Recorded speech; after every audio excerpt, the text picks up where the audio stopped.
প্রিয় দর্শক, প্রথম যে খবরটি দিয়ে আসতে চাই, মার্কিন যুক্তরাষ্ট্রের অন্যতম একটি গণমাধ্যম দি আটলান্টিক, তার একটি প্রতিবেদন এসছে, আমি পড়ছিলাম আজকে। রবার্ট কেগেন তিনি লিখছেন, আমেরিকা তার জন্মের পর সবচেয়ে ভয়ঙ্কর সময় পার করছে। রবার্ট কেগেন বলছেন, আটলান্টিক আপনারা চাইলে একটু গণমাধ্যমটা চেক করতে পারেন, আমেরিকা একটা লম্বা সময় পরাশক্তি ছিল, পৃথিবী আমেরিকাকে তাসলিম করত, কর্নিশ করত।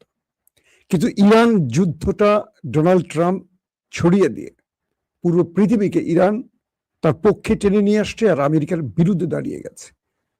আমেরিকার যে মিত্ররা আমেরিকার ইশারা ছাড়া 1 ইঞ্চি এদিক ওদিক তাকাতো না, সেটা ইউরোপ বলেন, ন্যাটো বলেন, আরব বলেন, আরো যারা আছে, তারা আজ আমেরিকার কথা শুনছে না। তার মানে আমেরিকা সবচেয়ে বড় পরাজয়ের মুখে আছে, যখন তার শত্রু একটা ছোট শক্তিশালী দেশ ইরান, তারপরও তার বন্ধুরা পরাশক্তি আমেরিকার ডাকে আসছে না।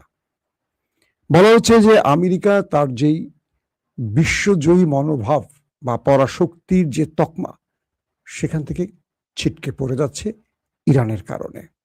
আর এটি ছিল ডোনাল্ড ট্রাম্পের ভুল খেলা। অর্থাৎ ইসরায়েলের মদদে তিনি ইরানের বিরুদ্ধে যখন যুদ্ধটি ছড়িয়ে দিয়েছেন, তখন তিনি এর হিসেবটা সঠিকভাবে করেননি। তিনি মার্কিন সিনেট বা কংগ্রেস বা পেন্টাগন কারো মতামতকে গুরুত্ব দেননি। তিনি আমেরিকান জেনারেলদের মূল্যায়নকে গুরুত্ব দেননি। তিনি গুরুত্ব দিয়েছিলেন নেতানিয়াহুকে। তার মাসুল এখন শুধু ট্রাম্প নয়, পুরো আমেরিকা দিচ্ছে। 2 নম্বর খবরটি কি? মার্কিন প্রেসিডেন্ট ডোনাল্ড ট্রাম্প একটি টিভি শোতে কথা বলেছেন, যেটার নাম দি ন্যাশনাল ডেস্ক। সাংবাদিকের কয়েকটি প্রশ্নের উত্তরে প্রেসিডেন্ট ট্রাম্প বলছেন, আমাদের নজরের মধ্যে আছে ইরানের ইউরেনিয়াম। অর্থাৎ ইরান যেখানে তার ইউরেনিয়াম মজুদ করে রেখেছে 24 ঘন্টা, সেটা আমাদের নজরদারির মধ্যে আছে। আমরা যখন চাইব আমেরিকান সেনা পাঠিয়ে সেটা সেখান থেকে তুলে নিয়ে আসতে পারবো। যদি ইরানের কেউ সেটাকে সেখান থেকে সরাতে চায়, আমরা সরাসরি তার উপর অ্যাটাক করব। ট্রাম্পের এই বক্তব্যে এইটুকু মনে হচ্ছে যে ট্রাম্প তিনি জানেন ঠিক কোথায় ইরানের নিউক্লিয়ার আছে বা ইউরেনিয়াম আছে, এবং সেটাকে তিনি পাহারা দিচ্ছেন, উপগ্রহের মাধ্যমে হোক বা যে কোনো সিস্টেমের মাধ্যমে। তাহলে প্রশ্ন করা যায় ট্রাম্পকে, আপনি যে হাজার হাজার বোম্বিং করলেন ইরানে, সেই জায়গায় কি করতে পারেননি? নাকি সেই জায়গায় ঢুকতে পারছে না আপনার বোমা, বাংকার ব্লাস্টার বলেন, B2 বোম্বার্স বলেন, ঢুকতে পারছে না? কোনটা? নাকি ইরানকে বোঝাচ্ছেন আমি ওখানে তাকিয়ে আছি, কিন্তু তিনি জানেন না কোথায় আছে? ইরানকে বোঝাচ্ছেন আমি কিন্তু তোমার ওই খবর জানি, ওই খবর বুঝছো, কোন খবর? ইরান ভাববে, আরে সর্বনাশ, সে তো দূরবীন দিয়ে বসে বসে দেখতেছে 24 ঘন্টা। নেতানিয়াহু কি বলেছেন ট্রাম্পকে, যে কোনোভাবেই ইরানকে ছাড় দেওয়া যাবে না, আমরা এখনো যুদ্ধের মধ্যে আছি, যুদ্ধ আমরা চাইলে বন্ধ হবে, কিন্তু যতক্ষণ ইরান ইউরেনিয়াম না দেবে আমাদের হাতে, মানে যতক্ষণ মুরগিটা শিয়ালের হাতে না দেবে, ততক্ষণ আমরা ইরানকে ছাড় দেব না। আমরা যুদ্ধের মধ্যেই আছি, যে কোনো সময় আমরা আবার আক্রমণ চালাবো। আসেন, এই খবরটুকু দিয়ে আমি আগে দিলাম কেন, এবার বলছি আপনাদের। মূল খবরে আসি। পাকিস্তানের মাধ্যমে অপেক্ষা ছিল ইরানের প্রেমপত্রটি পাওয়ার জন্য ডোনাল্ড ট্রাম্প। আমি এটাকে প্রেমপত্র বলছি, আপনারা আপনাদের মতো ধরে নিয়ে। অর্থাৎ ইরানকে আমেরিকা কিছু প্রস্তাবনা পাঠিয়েছিল, আমি বলেছিলাম আমার লাইভে, আপনারা দেখেছেন। এরপর আমেরিকা অপেক্ষা ছিল। ইরান বলছে আমাদেরকে একটু ভাবতে দাও, আমরা তোমাকে লিখিত পত্রের মাধ্যমে জানাবো।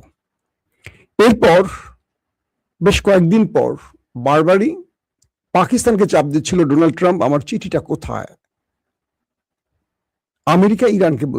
পাকিস্তান ইরানকে বলছিল, ট্রাম্প তো অস্থির তোমার ভালোবাসার পত্রটি পাবার জন্য। ইরান অবশেষে সেই চিঠি পাঠালো পাকিস্তানের মধ্যস্থতায় বা পাকিস্তানের হাতে দিয়ে, আমেরিকাকে। ডোনাল্ড ট্রাম্প খুশি মনে সে চিঠিটি খুললেন, খুলে তার মাথা এলোমেলো হয়ে গেল।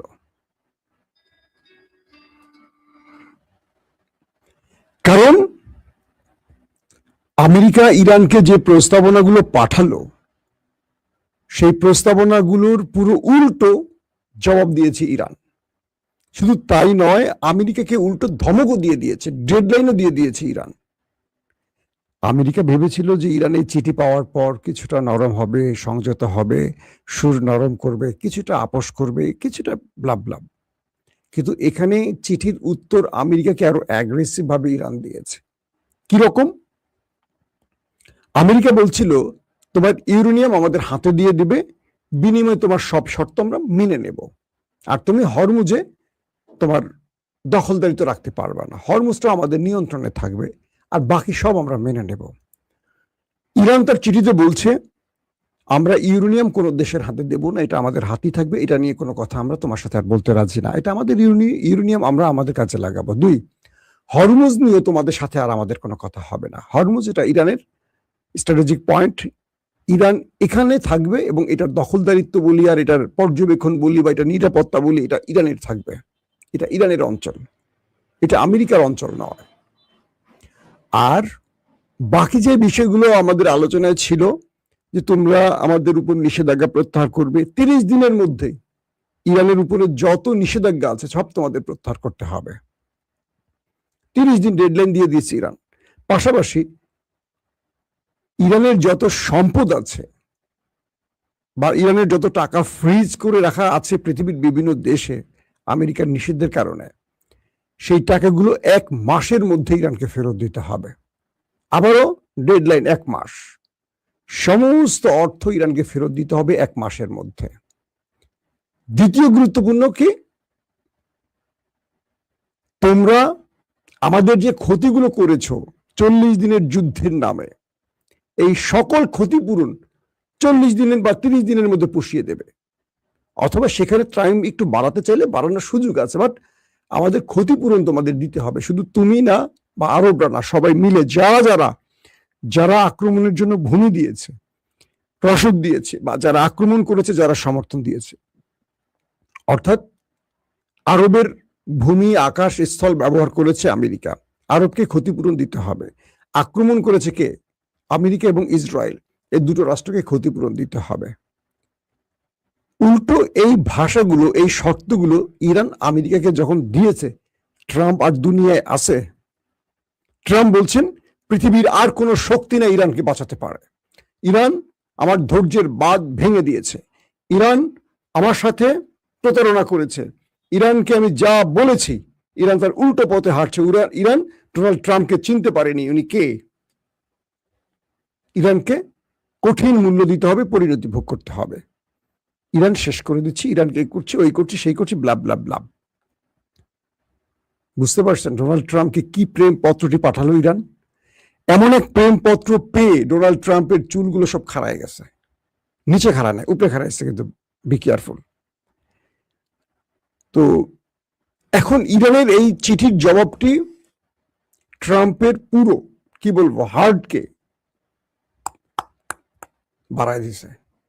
ইরান বলছে তোমার সাথে আমি কোনোভাবে ইউরেনিয়াম নিয়ে কথা বলবো না, এটা আমার সম্পদ, আমি আমার কাজে ব্যয় করবো, শুধু এটুকু বলছি, আমি বোমা বানাচ্ছি না, তুমি শান্তিতে ঘুমাও। আর হরমুজ প্রণালী নিয়ে তুমি কোনো কথা বলবা না, এটা আমাদের অঞ্চল, এখানে আমরা টোল নিচ্ছি, টোল নেব, পৃথিবীর সব দেশ যা করে আমরা তাই করব। এর মধ্যে ইন্টারেস্টিং ব্যাপার, আমেরিকা এবং বাহরাইন হরমুজ প্রণালীতে যাতে ইরান টোল আদায় করতে না পারে, এই জন্য জাতিসংঘে এটার একটা খসড়া পাঠাই দিচ্ছে, যেন জাতিসংঘ ইরানকে হরমুজ প্রণালী থেকে টোল নিতে নিষেধ করে, বা একটা আইন বা জাতিসংঘের যে নিয়ম, জাতিসংঘের রাষ্ট্রগুলোকে যে নিয়ম ফলো করতে হয়। রাশিয়া কি বলছে জানেন? ওকে আমেরিকা, তুমি জাতিসংঘে যাও, জাতিসংঘ থেকে ইরানের বিরুদ্ধে তুমি নিষেধাজ্ঞা আনতে যাও, আমি সেখানে ভেটো দেব। যেহেতু রাশিয়া চীনের ভেটো পাওয়ার আছে, অতীতে পৃথিবীর সব দেশ ইসরায়েল কি বলে প্যালেস্টাইনের পক্ষে দাঁড়ালেও হাতে গোনা 2-1টি রাষ্ট্র ভেটো দিত, এর মধ্যে আমেরিকা একটি, যে কারণে ফিলিস্তিন স্বাধীন হয়ে স্বাধীন হতে পারেনি। এখন সেম খেলাটি খেলছে রাশিয়া আর চীন। বলছে আমেরিকা, বাহরাইন, তোমরা জাতিসংঘে যাও, ইরানের বিরুদ্ধে তোমরা বিল উত্থাপন করো, বিচার দাও, নালিশ জানাও, কিন্তু জাতিসংঘে আমি তো আছি, আমি তো ভেটো পাওয়ার, একটি ভেটো রাষ্ট্র ভেটো দিলে সব খেলা শেষ। রাশিয়া বলে দিছে আমরা ভেটো দেব। তার মানে খেলা আরো জমে উঠছে। হরমুজ প্রণালী কোনোভাবেই ইরান ছাড়বে না, ঘোষণা দিয়েছে যে এটা আমরা ছাড়বো না। হরমুজ প্রণালী ইরানের জন্য এতটা গুরুত্বপূর্ণ স্ট্র্যাটেজিক পয়েন্ট যে এখান থেকে চাইলে প্রতি বছর তারা কয়েক শত বিলিয়ন মার্কিন ডলার আয় করবে, যেটা পুরো ইরানের অর্থনীতিকে ঘুরিয়ে দেবে। ইরান যে 40-45 বছর নিষেধাজ্ঞার মধ্যে ছিল, সেই ইরানকে রাতারাতি পাল্টে দিতে পারবে হরমুজ প্রণালী।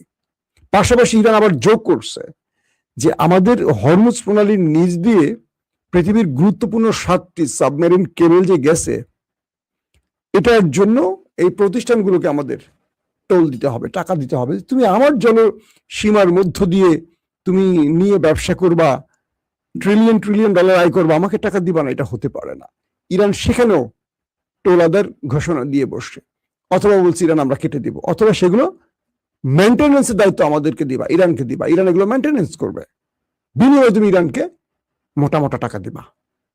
ইরান ব্যবসা বুঝে গেছে। এক যুদ্ধ আমেরিকা ইরানের চোখ খুলে দিয়েছে, এবং ইরান এখান থেকে তার সারা জীবনের হারানো অর্থগুলো এখন টান দেবে। মানে আমেরিকা, ট্রাম্প নেতানিয়াহুর ফাঁদে পড়ে বোঝে নাই, আর নেতানিয়াহু তো শুধু যুদ্ধবাজ ব্যক্তি, বোঝেন নাই যে এই যুদ্ধটায় ইরান কি করতে পারে। যদি ইরান হেরে যেত, ইরান কিন্তু অনেক আগেই বর্ষতা স্বীকার করে, সমঝোতা স্বীকার করে বেরিয়ে আসতো। তার মানে যুদ্ধে জিতছে কে, যে শর্ত দিচ্ছে, তাই তো, আর তো কিছু বলা লাগে না। এই মুহূর্তে শর্তগুলো দিচ্ছে কে? ইরান। আমেরিকা শুধু চিঠির অপেক্ষায় থাকে। দর্শক, তো এমন একটি পজিশন ইরান কখনো হাতছাড়া করবে না, হরমুজের মতো পজিশন। এটিকে কোনোভাবেই আমেরিকা আর দখলে নিতে পারবে না। ইরান এটার জন্য যা করার করছে। এই পয়েন্টটিকে তার হাতে রাখার জন্য ইন্টারেস্টিং ব্যাপার হলো যে আরব, মানে সৌদি আরবের, কাতার, কুয়েত এবং আরব আমিরাত, এই 3টি দেশে গত কয়েকবার ইরান হামলা করেছে। যদিও ইরান বলছে না আমি হামলা করছি, ইরান বলছে আমি আমার শত্রুদের সাথে কারাগার আমার প্রতিবেশীরা সম্পর্ক রাখছে, আর ইরানের বিরুদ্ধে ষড়যন্ত্র করছে, তাদের আমি দেখতে পাচ্ছি। আরব আমিরাতে সফল কিছু অ্যাটাক হয়েছে। আরব আমিরাত বলছে যে আমরা এগুলো ইন্টারসেপ্ট করেছি, কিন্তু সব ইন্টারসেপ্ট করতে পারেনি। কাতারের মার্কিন পতাকাবাহী একটি মার্কিন মালিকানাধীন জাহাজে আক্রমণ হয়েছে দোহার খুব কাছ থেকে, 23 নটিক্যাল মাইল দূরে। বলা হচ্ছে কাতারের মানুষ যখন ঘুমাচ্ছে, হঠাৎ আকাশ কাঁপিয়ে ইরানের মিসাইল ড্রোন এসে সেই জাহাজটিতে হামলা করে। তবে ইরান এখানে খুব কৌশল নিচ্ছে। মুসলিম রাষ্ট্রগুলোতে যখন হিট করে, তারা কিছু সিগনিফিকেন্ট কোড বা সতর্কবার্তা আগে দেয়, যাতে কোনো মুসলমান সেই দেশের মারা না যায়। এই যে কাতারে হিট হয়েছে, কাতারের পক্ষ থেকে বলা হয়েছে কোনো মানুষ আহত হয়নি, কিন্তু জাহাজে আগুন ধরে গেছে। কুয়েতেও সেম একইভাবে অ্যাটাক করা হয়েছে। কুয়েত বলছে আমরা ইন্টারসেপ্ট করেছি। অর্থাৎ ইরান জানিয়ে দিচ্ছে, তোমরা আমেরিকা ইসরায়েলের সাথে যারাই প্রেম করবা, তোমাদের প্রেমের ছন্দ পতনের জন্য আমি আছি। তুমি প্রেম করো, আমার আপত্তি নেই, কিন্তু গালফ কান্ট্রি থেকে আমি আমেরিকাকে সরাবো। আমেরিকা হরমুজে পোদ্দারি করবে, আমেরিকাকে আমি টলারেট করবো না, সহ্য করব না। তোমরা নতজানু পররাষ্ট্রনীতির লোক, তোমরা মাথা নিচু করা জাতি, তোমরা জুব্বাওয়ালারা ভিতরে পায়জামা ছাড়া চলো, বড় জুব্বা পরো, তাই তো? আমরা ইরান সেটা করব না। তোমরা আমাদেরকে বিশ্বাস রাখো, আমরা তোমাদের নিরাপত্তা দেব, আমরা ঢাল হয়ে তোমাদেরকে পাহারা দেব, কিন্তু তুমি আমার শত্রুকে ডেকে এনে আমার উপর হামলা করবে, এটা আমরা মানব না। এই জন্য প্রয়োজনে তোমাদেরকে মানচিত্র থেকে মুছে দেব। এটা হলো ইরান আরবের কাছে বার্তা। এই পরিস্থিতির মধ্যে সৌদি আরব বেশ চমৎকার কিছু খেলা খেলছে এখন। বলা যায় যে ইরান সৌদি আরবের এই খেলাটা আশা করছিল। এমনটা ভাবার দরকার নেই যে সৌদি আরবরা সব ইরানের সাথে বন্ধু না, সবাই চায় ইরান দুর্বল হোক। কিন্তু সত্যটাও তারা বোঝে, ইরান দুর্বল হওয়ার চেয়ে ইসরায়েলকে শক্তিশালী করা ভয়ঙ্কর, এটাও আরব বোঝে, একমাত্র আরব আমিরাত ছাড়া। আজকে সৌদি আরবের সাবেক গোয়েন্দা প্রধান এবং যুবরাজ, সৌদি আরবের কোন যুবরাজরা রাষ্ট্রীয় কোন নীতি লঙ্ঘন করে বক্তব্য দেয় না, রাষ্ট্রের নীতি স্মরণ করে তারা বক্তব্য দেয়। তার নাম হলো প্রিন্স তুর্ক আল ফয়সাল তিনি একটি দুর্দান্ত স্টেটমেন্ট দিয়েছেন। তিনি বলছেন যে ইরানের সাথে সৌদি আরবের যুদ্ধের যে পরিস্থিতি ইসরায়েল তৈরি করছে, বা ইসরায়েল যেইভাবে এই আরবের সাথে ইরানের যুদ্ধ বাঁধাবার ষড়যন্ত্র করছে, যদি এটা সফল হয় তাহলে হাজার নয় লক্ষ লক্ষ আমাদের সন্তানরা প্রাণ হারাবে। ইরান এবং সৌদি আরবকে বুঝতে হবে এই অঞ্চলে, মিডল ইস্টে এই যুদ্ধটা কারা ছড়িয়ে দিচ্ছে, তাদের উদ্দেশ্য কি। যদি এই উদ্দেশ্য না বোঝে আর আরবের মধ্যে, মিডল ইস্টের ইরান আরবদের মধ্যে যুদ্ধটা শুরু হয়ে যায়, এটা কয়েকশো বছরের জন্য এই অঞ্চলে মুসলমানরা পিছিয়ে যাবে এবং আমাদের আজকের প্রজন্ম নয়, আগামী প্রজন্ম এটার জন্য অনেক বড় মাসুল দেবে। দুর্দান্ত স্টেটমেন্ট, এরপরে আর কোনো বক্তব্য হয় না। যুবরাজ প্রিন্স তুর্ক আল ফয়সাল যে কথাটি বললেন, আপনার আরবের গুরুত্বপূর্ণ গণমাধ্যম চেক করে দেখে নিতে পারেন। যারা অনেক সময় আমাদের ভিডিও দেখে অনেকে ভিডিও বানান, যারা টুকটাক ইউটিউবিং করেন, সাংবাদিক না, অনেকে আমাদের ভিডিওগুলো দেখেন, দেখে ভিডিও বানান, তাদেরকে আমি সোর্সগুলো দিয়ে দিচ্ছি, চেক করে নেবেন যাতে আপনারা সহজে বিষয়গুলোকে প্রমাণ পান।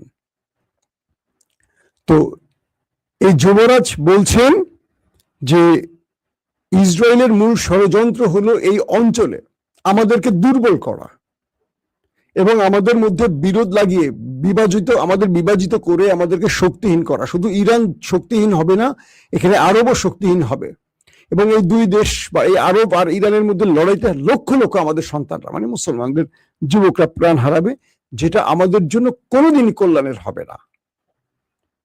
এবং তিনি বলছেন মোহাম্মদ বিন সালমান, যিনি আজকের ক্রাউন প্রিন্স বা রাষ্ট্রের প্রধানমন্ত্রী, তিনি এই বিষয়গুলো চান না কোনোভাবেই ঘটুক।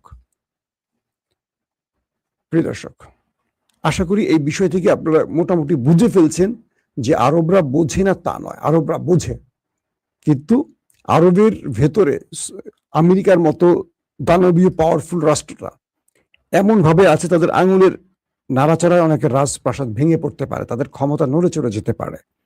পাকিস্তান দেখেন না, ইমরানকে জেলে ঢুকে বসে রাখছে,